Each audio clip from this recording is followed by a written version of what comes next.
forward to that. Let's see. One thing I did want to mention before we get started with Varun's presentation, though, is kind of an exciting opportunity to collaborate.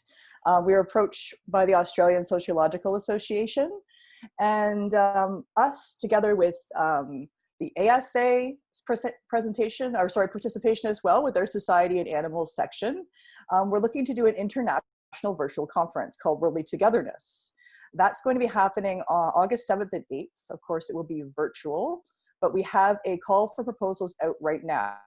You were able to send your 300-word abstract to info@vegansociology.com. We've got the information there.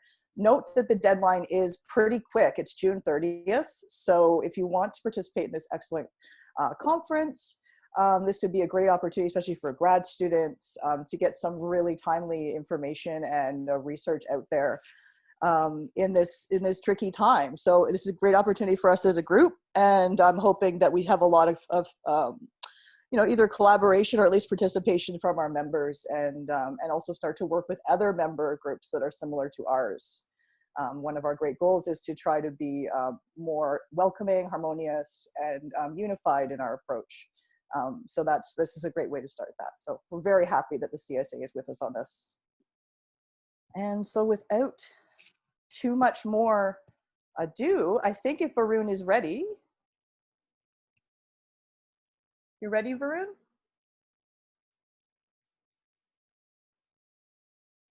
Can't hear you myself. Hello? Oh, there you are. Hi, Varun. Are you ready? Do you want to say anything before you start?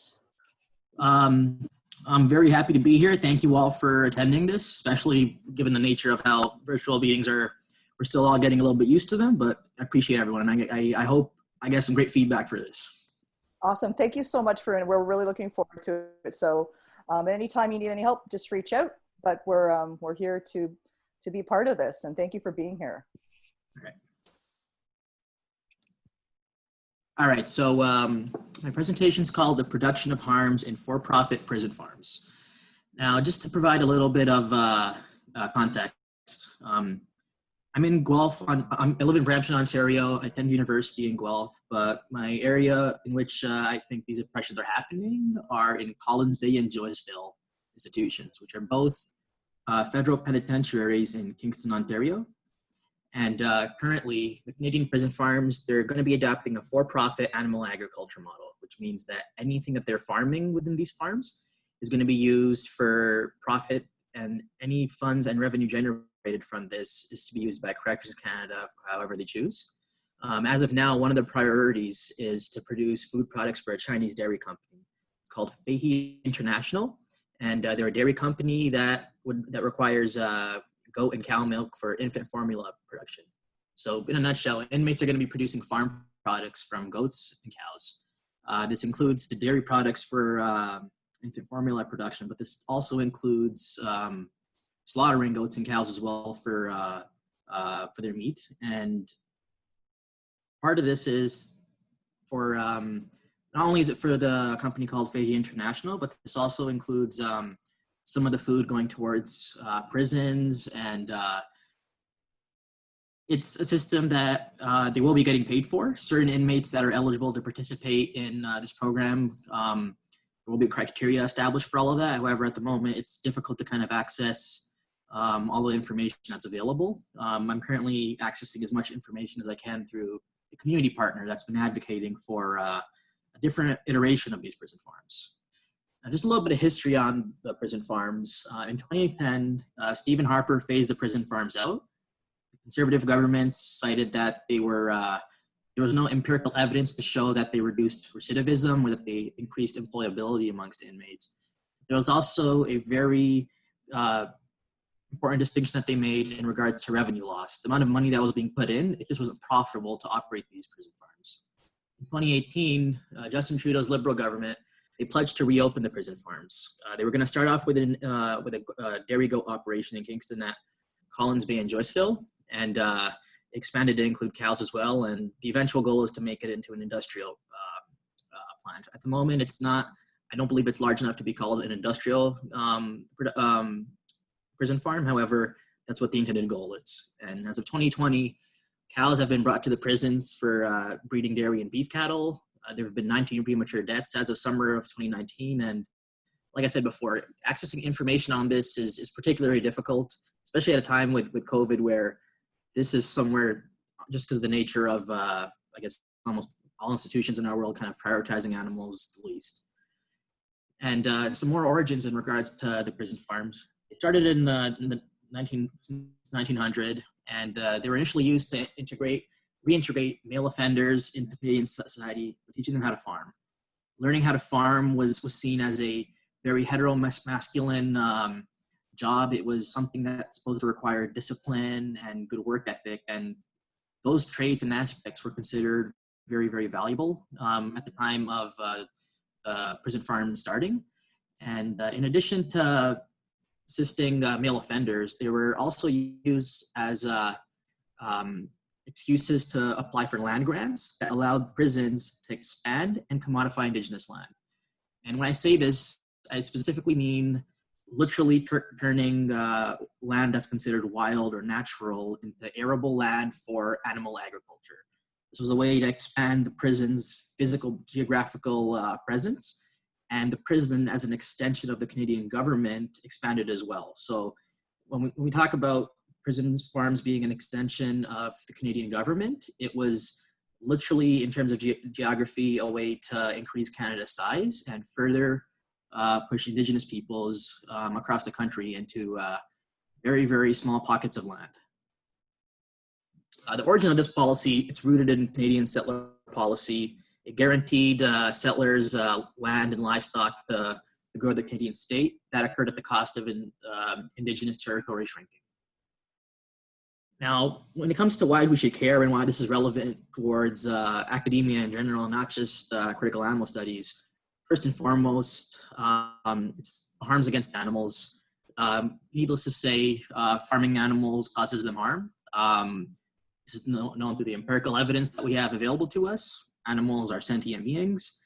They experience processes that occur in dairy, separating babies from mothers, constant impregnation. It causes them stress and harm, and the actual act of killing them it speaks for itself.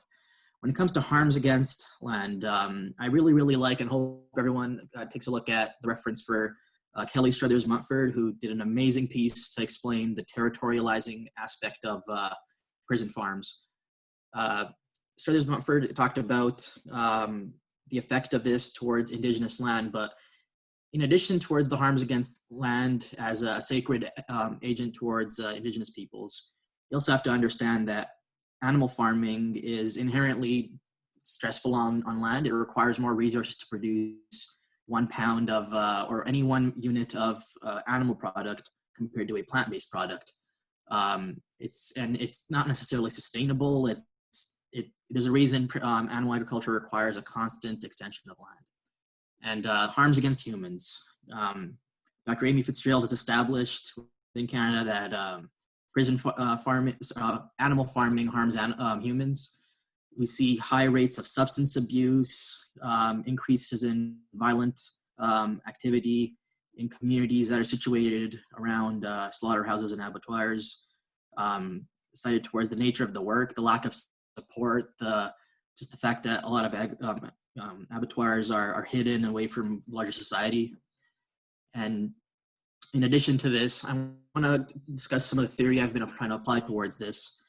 First is ecocentrism. I want to recognize that all these harms against animals, land, and humans, they're occurring simultaneously. Even if any particular study can't focus on all of them, it's important to acknowledge that all of these are occurring at the same time and they're all interconnected. Without addressing that, it's a little bit disingenuous. In addition to that, research like this, I would argue, is inherently decolonial. We're talking about challenging an institution whose very function was to expand the Canadian state, and to do that through something as insidious as prison farming. And a part of that, a part of this project of mine is to make sure that my work is decolonial, that's deconstructing and looking for ways to deconstruct these institutions. And lastly, when it comes to the harmfulness, we take a social harms perspective towards this. Not all harms are equals, and every harm that we look at and discuss, it needs to be operationalized, measured, and interpreted in its own right. they're not all the same. A harm against an animal, a land, and a human, it won't be the same, but it doesn't mean we don't look at each and every one of them as a phenomenon that's occurring that requires our total attention. Now, one thing that I want to identify in my study that I'm hoping I can come across, because essentially I want to understand the experience of inmates that are going to be working in these prison farms. One principle that's guided my research is the caring-killing paradox. Arnold Arluke coined this term, and it describes the experiences of animal shelter workers who were forced to kill animals that they made attachments towards. On one hand, these individuals were being asked to understand the institutional rationale for killing healthy animals, while on the other hand, they had to nurture and tend to these animals that were in shelters. They're forming bonds to these animals, but then they're being asked to kill them for institutional and logistical reasons. It created unhealthy coping mechanisms, and Arluke identified this phenomenon as the caring-killing paradox. And I want to explore this further within my research. And my research question comes to, what are the effects of these for-profit prison farms on animals, land, and inmates? And my guiding hypothesis is that the inmates that work at these for-profit prison farms show stressors that reveal the presence of a caring-killing paradox. And just to kind of start off and acknowledge something, when it comes to answering the animals and land part of this, all of us somewhat know what the answer is. Farming animals and causes harms for the animals and land. This research is just going to specify the extent to which that is occurring, whether it's mass, whether it's industrial scale, whether it's local, whether it's applicable to those specific terms. However, the focus of this study is inevitably going to be inmates, just because it's the information on that is the least unknown. It's somewhat more hard to guess and hypothesize what their experiences will be like. Now, to bring my background into this, my background is criminology, and I want to examine life course perspective and turning points within criminology and use that as I approach this. Traditionally, criminology, specifically the general theory of crime, it took a relatively static approach to establishing criminality. Traits like vital traits to resisting criminal activity like self-control, they were thought to be established by the age of 10, so adults were sort of left out of the conversation of, well, when can adults cease from committing delinquent behavior or participating in delinquent behavior? This is where the life course perspective comes in. It established that not all delinquent behavior results in criminal activity. Someone can be delinquent, but not necessarily criminal. I mean, I could be picking my nose right now. I mean, that's relatively delinquent, but it's not criminal. That would be a real minor example of something like that. And this allowed for criminology to focus on transitions away from crime later on in life. And the reason I'm bringing this up is this is the rationale of Correctional Services Canada's prison farming program. It's rooted in life course criminology, where farming of animals is thought to establish employable skills, allow inmates to become employable, and reintegrate into society through the skills that they develop within prison farming. Now, if prison farming is assumed to be a turning point, we have to examine the trajectories and the transitions which are going to be occurring within this. Trajectories are lines of development and behavior over time, things like one's marital status, employment, their self-worth, and transitions. They're specific life events that are intertwined within trajectories. These are a lot more specific and tangible, things like a specific marriage, having a child, a first job, being fired, things like that. Now, when we try to integrate this into, integrate turning points into prison farming, I want to talk about social capital and turning points. There's a quote I put here that outlines Sampson and Lobb's argument that accessing and accumulating social capital along with turning points, they're important to understand when it comes to addressing what change can occur in life course that stopped individuals from participating in delinquent behavior. And in other words, what can happen within certain turning points that allows individuals, in my case, inmates, to participate in a process of rehabilitation. Accumulation of social capital, it has to occur through meaningful livelihood. This means jobs have to have a certain quality towards them, extensive obligations and interdependent social networks that allow for rehabilitation in a healthy manner. Animal agriculture is not suited for this. This is due to the nature of it.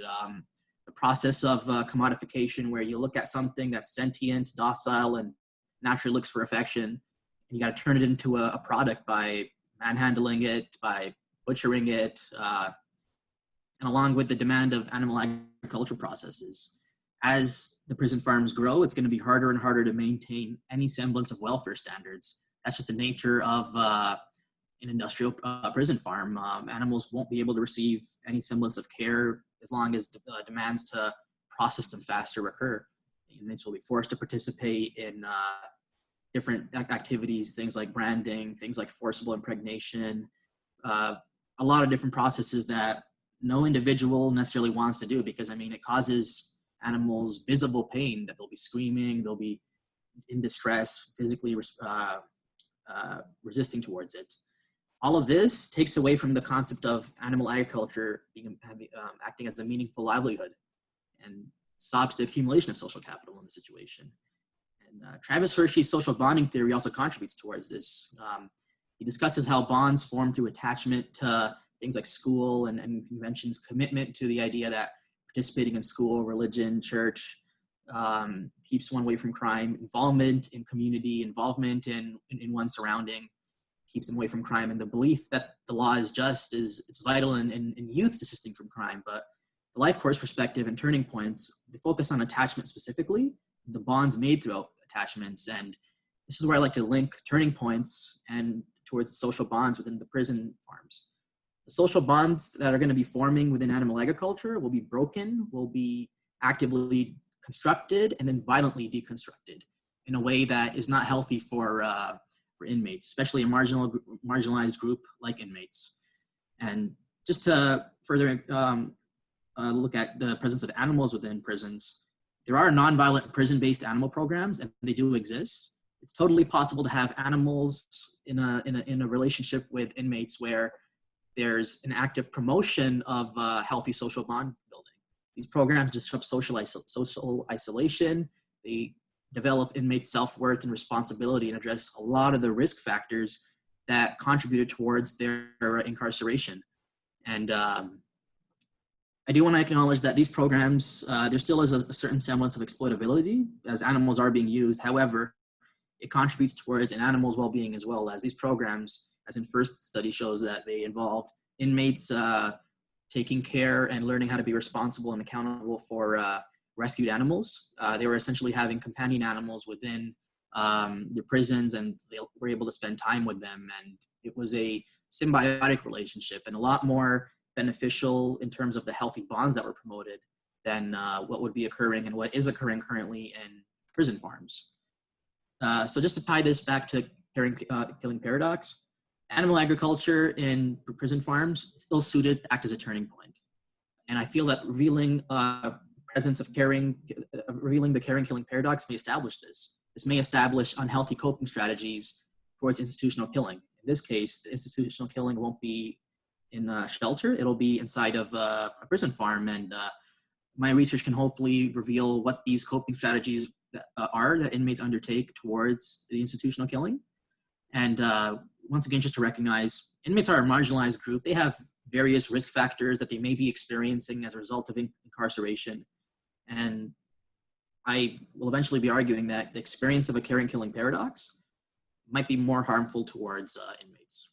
And just a brief section on what my methodology will be. I'll be using a mixed methods research. Both quantitative and qualitative methods will be used. In order to get as much information as I can, I feel like we need to understand the quantitative and qualitative perspectives on this. Quantitative is pretty much the only way to understand the harms being done to the land and animals. We can't necessarily interview land or animals, but we can definitely measure what's occurring to them. And the qualitative research comes into play when I use semi-structured interviews, just as Arnold Arluck did in his initial study to interview inmates and understand what their perspective is. And I also want to focus on how the nature of COVID and the nature of Correctional Services of Canada is going to influence what I'm able to do. I intend on having a sequential research design where I collect one set of information, and then another. However, I'm somewhat at the mercy of Correctional Services of Canada. The community agency I work with, Evolve Our Prison Farms, is they've had a lot of trouble as a public group trying to access information, and I have their assistance, but a lot of what I want to do might be considered encroaching upon prison culture and messing with something that could be profitable for the government. So I need to acknowledge that while discussing the methodology, and hopefully future policy implications about this can involve Correctional Services of Canada reconsidering whether the vocational program of animal farming has any alternative farming models, perhaps something plant-based as suggested by several community agencies. And the ethics of animal farming need to be examined. Is there any other setting in which animal farming does not produce harms? Maybe by using research on prisons, specifically on humans, that also allow us to examine harms on animals. Maybe this can start raising questions in Ontario, Canada about, well, where else does animal farming occur? It occurs in dairy farming, it occurs in slaughterhouse industry, and maybe we should start looking towards whether it's local, whether it's industrial, whether these harms occur to the workers that are farming these animals. Just some references in case anyone wanted to take a look at them. They were very, very interesting while I was preparing my paper for this. And I would appreciate it if I had any, if anyone had any questions and feedback, it would be amazing. Thank you, Varun. That was very stimulating. I have a lot of questions actually myself, but I'm looking and I don't see anyone has actually typed in a question, but we can give the audience an opportunity now if they want to pop in. We do have time for that. While they're doing that, Varun, I did have a question. I'm wondering, do you know if the inmates in the programs, at least you that you're studying, do they have a choice in participating at all in this particular activity? So for what my understanding is, and from past iterations of the farm, only certain inmates will be eligible to participate in this program. And when I was talking to all of our prison farms, they were discussing how, thankfully, CSC has enough sense to not have individuals that are particularly prone towards violence from their maybe whatever caused them to be incarcerated in the first place to be involved in this. It would be inmates that have displayed a lot of good behavior, that are maybe towards their parole, that are, in a sense, and I hate to use this phrase, but I guess closer towards rehabilitation based off CSC standards. So it won't be forced. However, I do want to acknowledge that regardless of whoever would be participating in this, there's an inherent exploitation that would occur even if it was plant-based farming, because the amount of money that the inmates would earn through this vocational program, whether it's plant-based or on animal farming, I think it's about $2 a day for the inmates. So it's one of those situations where inmates have whatever job that they want to enlist in order to receive accreditation that they're trying to better themselves, to gain job skills. It's a lose-lose situation because they're not really making any money on top of it. And yeah, just wanted to acknowledge that the economic exploitation's going to be happening regardless of whoever's eligible. That's really helpful. And I think it's important to note, I was kind of thinking that this is obviously for profit. So who's getting the profit? And as you're describing, it's not the people who are actually performing the labor. Mm-hmm. And just to kind of build on that as well, in addition to the inmates only kind of getting $2 per hour, like the reason this kind of came back was because of the Chinese dairy company, Feihe International, being prepared to pay for the products. So if they're being brought back, I would it makes sense that the government would invest in something that has profit in it, especially when the previous government canceled it, citing mainly lack of profits. So if there are profits, the question comes up, I mean, why are the inmates getting so little out of it? And why is CORCAN, the Correctional Services of Canada department that oversees this, why haven't they kind of answered to that? What are they going to be doing with this money? Where does it go? Because it's not going towards inmates as of now. Okay. Super important point.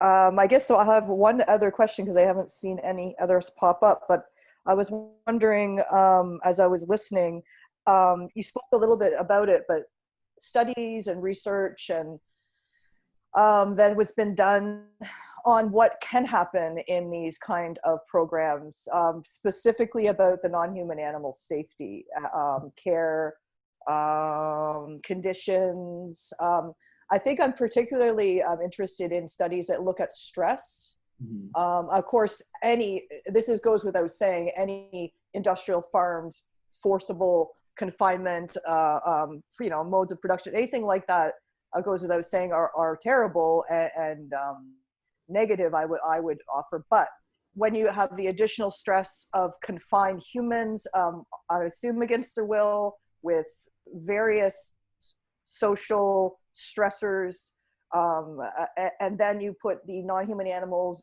of course, without their permission, with those humans. I just wonder, does it make it, if it could possibly be worse, it might perhaps even be worse for those non-humans. So That's here's what yeah. so here's my rationale for why this could be particularly worse. But the issue with what I'm about to say is it's not necessarily, there's no concrete evidence for established. So the nature of prison of animal farming in Canada, each province is allowed to have their own standards for what animal welfare is. Yes. There's no universal agreement on what would be considered welfare. So if we don't take an animal rights approach and we say, you know what, it sucks what's happening to animals, but we could use the money or whatnot, but we still want to try to reduce the pain as much as we can. There's conflicting ideas about what's viable for that. There isn't any established standard. There's especially right now, given our current political climate with Bill 156 being passed. Yes. There's no one that the prison farms or any animal agriculture facility has to somewhat answer to, aside from themselves. So conversation's sake, let's say CSC says, all right, the animals are going to be super happy. Not a single drop of blood will be spilled until the actual act of slaughtering or whatnot.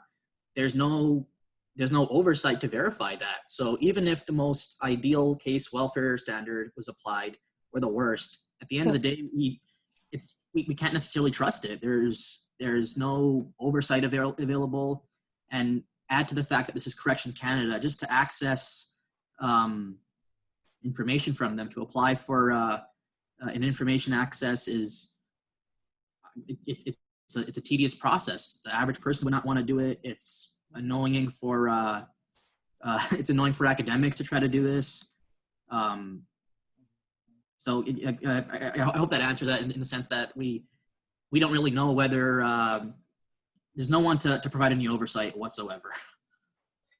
Okay, that's also a super important point. Thanks for clarifying that, because I have so many questions, but I really want to get to, as I'm sure a lot of people who are going to hear this later will. Can you see Yasmin's question to you?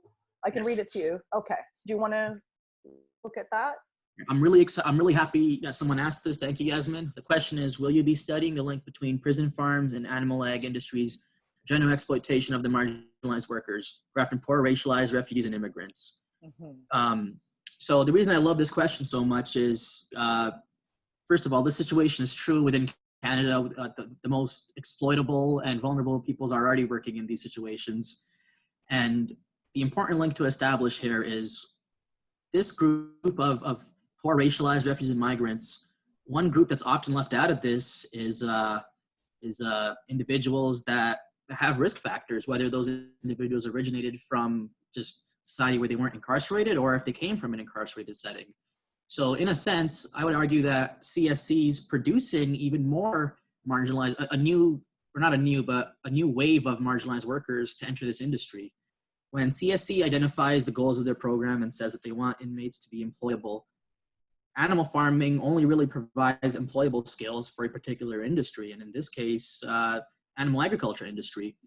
There's a lot of those skills aren't necessarily transferable when we think about what they're going to be doing. When you look at job applications for material livestock handler and things like that, it all involves a lot of force and a lot of aspects that it also seems as though they're trying to take advantage of the fact that the inmates that are in prison, some of them may have had a tendency to participate in certain actions that could be considered violent, regardless of what the reason should be.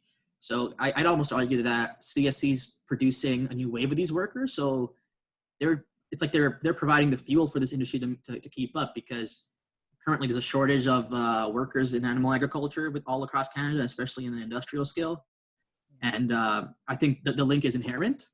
And in addition to that, it's almost as though I don't want to sound like a conspiracy nut or anything, but it's one of those situations where animal agriculture has a high turnover rate. It's one of the highest turnover rates for a variety of reasons. The substance abuse that can develop, the nature of the work.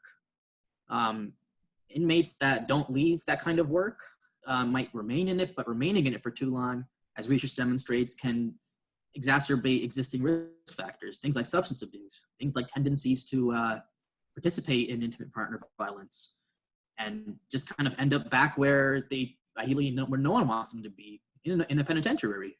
So I'd say that the link between prison farms and the exploitation of marginalized workers it's central to this. It's almost as though it's intended to create a system where labor is maintained for these industries, but in also a way to ensure that that labor can come back to the prisons eventually after the turnover rate occurs, whether that's someone leaving the animal agriculture industry or being forced to leave because they develop or they sorry, the word I'm looking for, aggravate their risk factors and end up incarcerated again.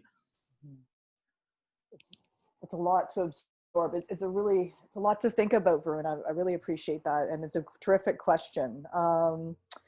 I think I don't see anyone else asking questions, and I think there might be more to come after. I'm sure when people get to listen to this later. I just wanted to just ask one more thing, and then I'm always curious as to how researchers become interested in a topic. And if it's uncomfortable for you, you don't have to speak about it, but often there's some kind of reason you learned about this and wanted to pursue it. Is that the case here? All right, so I'm glad you asked that as well, because it's I went vegan about 4 years ago. It's an important part of who I am. It's how I practice my religion. It's how I realize it's where my ethics align with the way I work. And I would like to be an abolitionist, but at the end of the day, I'm okay with any harm reduction. I have a background in harm reduction, working with humans in harm reduction, and it led me to look at, well, what are all the harms that are being produced? And when I looked more into veganism, I realized those harms are happening to the land and people as well, and not just people as a homogenous group, people that are certain groups that are more marginalized or whatnot. And like within the Canadian context, look at Indigenous peoples, how animal agriculture is a way to keep on continuing the violation of their experience, because animal agriculture is not as central towards Indigenous ways of relating to the land and animals. I might not, regardless of whether or anyone agrees with it or not, but the way in which they related with animals, whether it be through hunting or having certain companion animals, it was at least sustainable. It was at least the measurable harms we can identify through empiricism or whatnot. It's just less. And then when we see something like a prison farm or even a regular animal farm practice small pockets of expanding land to harm animals, it's, even if it's not an Indigenous person's animal, it's still violating their existence. It's violating my experience as a Punjabi person who Punjabi relationality towards animals is nothing related to, it's not animal, it's in conflict with animal agriculture. So when I came across this, it screamed at me. And I feel somewhat guilty saying this, because in a perfect world, I would love to just focus on animals first, but just because of the harms that are being produced towards humans in this, it's a good way to get people that might not care about animals or land to maybe start caring about something like this. And it started from there. This project is a way for me to, as much as I love to finish the PhD and everything, this is a way for me to just kind of practice who I am. I really feel that. I definitely heard the passion. I feel the passion in the way you speak and approach the topic, but also the fairness, the openness, and the unified way, the all-encompassing way you're approaching this is really good. I agree with you, and I use it in my work all the time, that if you want to get attention from humans, you have to show the humans how it affects them, and not to be negative or to sound kind of obtuse or weird that way, but it really does seem to work. And because I know myself, one of my mentors studied slaughterhouses and slaughterhouse workers as her PhD original focus anyways, and the same kind of issue. So there's also links to other, of course, parts of society, of course, not just incarceration, as we know, the racialized and the difficulties, just generally injustice of the people who are in those positions. So super incredible topic, excellent project. Loved everything you brought up. So many, the Indigenous aspect, I think, has been overlooked. So thank you so much, Varun. I really appreciate you presenting here today. To everyone who was listening or going to listen, thank you so much for participating in this session. Does anyone else have anything else they want to add before I close? There is a reminder here. We have our wonderful admin person, Sherry, has put up a slide. So if you want to learn more about our cluster, our research cluster, if you want to talk about anything you've heard today, you have ideas, be part of the group to help us out. It's all volunteer, of course, to keep it going and grow the momentum. We'd be very, very grateful. The address on the screen is for my co-chair, Rochelle Stevenson, who has been integral to this, keeping this alive, moving it forward. We're all very grateful, her and Sherry. So thank you so much. Thank you to our presenter today, Varun, and all of our everyone who is listening. And have a wonderful afternoon. May I just add one quick thing? Yes. I didn't mean to cut you off. Yes, go for it. Just to add on to what you were saying. Everyone who chimed in, God bless you and thank you so much. Because at the end of the day, the Canadians, critical animal studies within Canada, all of us that are participating in this, anyone who watches this later on or anything like that, we have an opportunity to be this generation of academia that extends this. Animals and land, it's overlooked across Canada completely. And by participating in stuff like this, by giving each other a peer review and doing this, it might not seem like it, but it's radical, it's revolutionary, and take the time to email and get to know one another in this field, because we're going to be working with each other where thank you all for doing this, and don't stop. Just reach out if you can to anyone in this cluster we have, and let's keep at it, because this work it's vital, and not just to animals, but just for people, land, for all of that. Like I can't stress this enough. Thank you all, and God bless you all. Thank you, Varun. Goodbye, everyone.